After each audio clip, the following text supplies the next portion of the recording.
Good morning everybody. आज 29 जुलै 2021 आपला सेतू अभ्यासक्रम ब्रिज कोर्स याचा 29वा दिवस.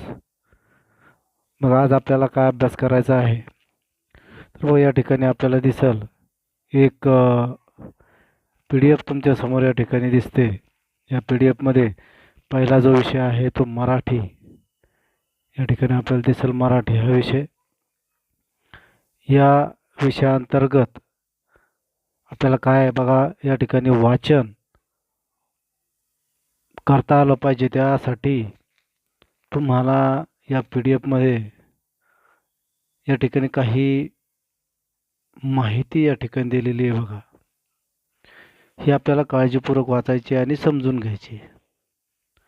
हे जर तुम्ही व्यवस्थित वाचलं तर तुमच्या लक्षात येईल की तो एक विनोद आहे. विनोद म्हणजे जोक, आणि तो वाचून आपल्याला समजला पाहिजेत.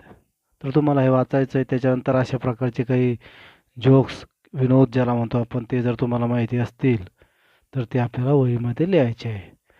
एवढंच तुम्हाला काम करायचं आहे मराठीच्या बाबतीत. फक्त हा जो एक जोक किंवा विनोद या ठिकाणी लिहिलेला आहे तो आपल्याला वहीमध्ये लिहून काढायचा आहे, आणि इतर हा विनोद आपल्याला वहीमध्ये लिहून काढायचा आहे. आणि याशिवाय इतर जर जोक्स माहीत असतील, विनोद माहिती असेल तर ते सुद्धा तुम्ही वहीमध्ये लिहू शकता. हा झाला मराठीचा आजचा अभ्यास. त्याच्यानंतर इंग्रजीमध्ये तुम्हाला या ठिकाणी काही स्लोगन्स, मोटोज दिलेले आहेत. इंग्रजीमध्ये त्याला मोटोज असं म्हटलेलं आहे. ते इंग्रजीमधले मोटोज आपल्या वहीमध्ये लिहायचे आहेत. जसे बघा या ठिकाणी हे दिलेलं आहे, हा एक, हा दोन. हे मोटोज आपल्याला वहीमध्ये लिहायचे आहेत.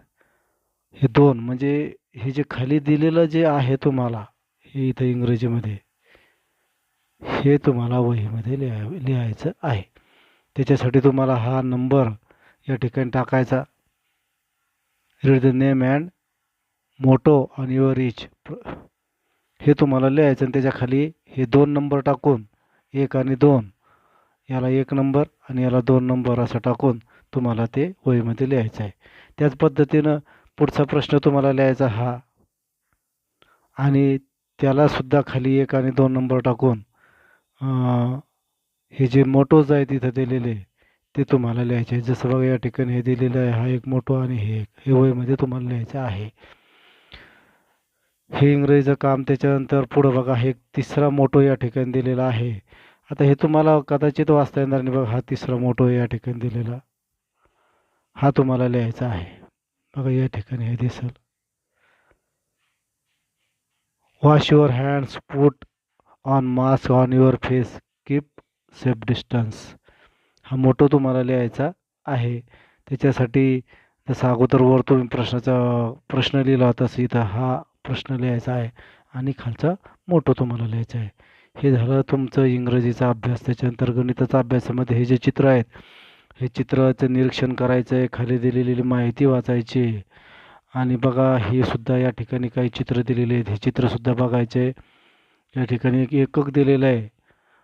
जसं कालच्या याच्यामध्ये मापन, वस्तुमान याच्याबद्दल माहिती घेतली होती, त्या ठिकाणी आज हे मापन, धारकतेचं मापन याची माहिती घ्यायची आहे. आणि त्याचं एक एकक या ठिकाणी बघा लिहिलेलं आहे. 1000 मिलीग्रॅम बरोबर 1 लिटर, आणि 1000 लिटर बरोबर 1 किलोलिटर. हे 2 एककं या ठिकाणी दिलेली आहेत. ते तुम्हाला वहीमध्ये तसंच्या तसंच तुम्हाला खाली फक्त लिहायचं आहे. ही जी चित्र याचं निरीक्षण करा, याबाबत घरात चर्चा करा तुमच्या घरातल्या वडीलधाऱ्यांशी, आणि मग याच्यावर आधारित तुम्हाला हे 3 प्रश्न, जसे काल 3 प्रश्न होते तशाच प्रकारचे 3 प्रश्न या ठिकाणी विचारले गेले आहेत.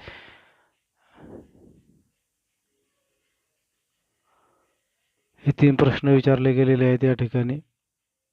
आणि या ठिकाणी एक छोटंसं एक तुम्हाला कृती करायची सांगितली. टाकाऊ वस्तूपासून 1 लिटर धारकतेचे माप बनवा. हे जरी करता नाही आलं तुम्हाला, जसं काल तराजू बघितला होता टाकाऊ वस्तूपासून, त्या पद्धतीनं या ठिकाणी लिटर किंवा द्रवपदार्थ मोजण्यासाठीचं माप तुम्हाला तयार करायची कृती सांगितली. ती नाही केली तरी चालेल, परंतु हे जी प्रश्न आहेत या प्रश्नांची उत्तरं तुम्हाला वहीमध्ये लिहायची आहेत. हे 3 प्रश्न. गणिताचा अभ्यास झालेला आहे. आता परिसर अभ्यास 1 मध्ये शरीराचे भाग किंवा आपलं शरीर जे आहे त्या शरीराचे जे आपले वेगवेगळे अवयव आहेत त्याच्याबद्दलची माहिती आपल्याला आहे. आपले शरीर म्हणून आणि या संदर्भातलं एक चित्र तुम्हाला खाली PDF मध्ये दिसेल की आपल्या शरीराचे वेगवेगळे जे अवयव आहेत त्याची नावं द्यायची आहेत. आता तुम्हाला हे चित्र काढता येणार नाही कदाचित, परंतु तुम्ही हा प्रश्न लिहू शकता. प्रश्न लिहायचा फक्त. पुढील आकृतीमधील अवयवांना योग्य ती नावे द्या. आणि जरी तुम्हाला आकृती काढताना लिहिली तरीसुद्धा तुम्ही फक्त क्रमांक देऊन तुम्हाला आपल्या शरीराचे जे अवयव माहिती आहेत त्यांची नावं लिहायची आहेत. इथं सुद्धा एक दुसरी आकृती ही या ठिकाणी सुद्धा आपल्या पायाचे जे काही भाग आहेत त्या भागांची नावं तुम्हाला लिहायची आहेत. त्याची यादी करायची आहे. जर चित्र काढता आलं तर छानच. चित्र काढणं अगदी तुम्हाला असं चित्र काढताना आलं तर चौकोन डब्बे काढून तुम्ही काढू शकता. जसं बघा या पद्धतीनं की हा चौकोन डब्बा काढला, हे डोकं आहे, या ठिकाणी मान, या ठिकाणी हे पोट, या ठिकाणी पाय, या ठिकाणी हात. असं एक छोटंसं चित्र. इथं तुम्हाला डोळे दाखवता येईल, इथं नाक, इथं तोंड. असं चित्र काढून तुम्ही त्याला नाव देऊ शकता. ते जरी शक्य नाही झालं तर कमीत कमी यादी तुम्ही बनवावी. बघा या ठिकाणी जसं तुम्हाला पायाची जे काही भाग आहेत त्याची नावं लिहायला सांगितली होती तसं इथं एक चित्र आहे. परत या ठिकाणी हे एक चित्र दिसतं, तर त्याचे सुद्धा तुम्हाला नावं लिहायचे आहेत. इथं एक चित्र, हे एक चित्र, हे चित्र. जसं हाताचे भाग, जसं आपण पंजा, मनगट वगैरे काय जे आहे ते तुम्ही चर्चा करा घरामध्ये आणि ते लिहा. त्याला फक्त क्रमांक देऊन तुम्हाला ते लिहायचं आहे. चला पुढं बघूया. हा झाला परिसर अभ्यास 1चा अभ्यास. नंतर परिसर अभ्यास 2. त्याचा आपल्याला बघायचं आहे की समूह जीवनासाठी सार्वजनिक व्यवस्था या संदर्भातले काही प्रश्न या ठिकाणी दिलेले आहेत तुम्हाला. हे प्रश्न आणि त्याच्या खाली उत्तरं लिहायचे. फक्त प्रश्नच लिहायचे नाही. बऱ्याच वेळा मुलं काय करून राहिले की फक्त प्रश्न लिहित आहेत. जसं आता समूह जीवनाचे काही फायदे आहेत का, प्रश्न विचारायला आहे, त्याचं उत्तर मात्र तुम्हाला या ठिकाणी लिहायचं आहे. नुसता प्रश्न नाही लिहायचा तर उत्तरसुद्धा लिहायचं आहे. त्याच्यानंतर पुढं दुसरा प्रश्न आहे बघा. 2च प्रश्न आहेत.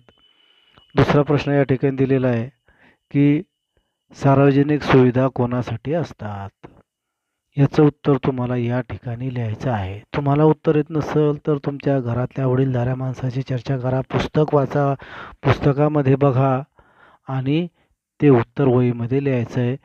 वहीमध्ये लिहिलेले तुमचे जे काही उत्तर आहे त्याचे तुम्हाला फोटो टाकायचे आहेत आणि दिनांक, विषय, तुमचं नाव आणि त्याचा फोटो हे त्याच्यात टाकायचे. दिनांक आणि विषय महत्त्वाचा आहे टाकणं आणि खाली ज्यावेळेस तुम्ही शेअर करता त्यावेळेला फोटो टाकायचे. ठीक आहे. धन्यवाद. परत भेटू उद्याला.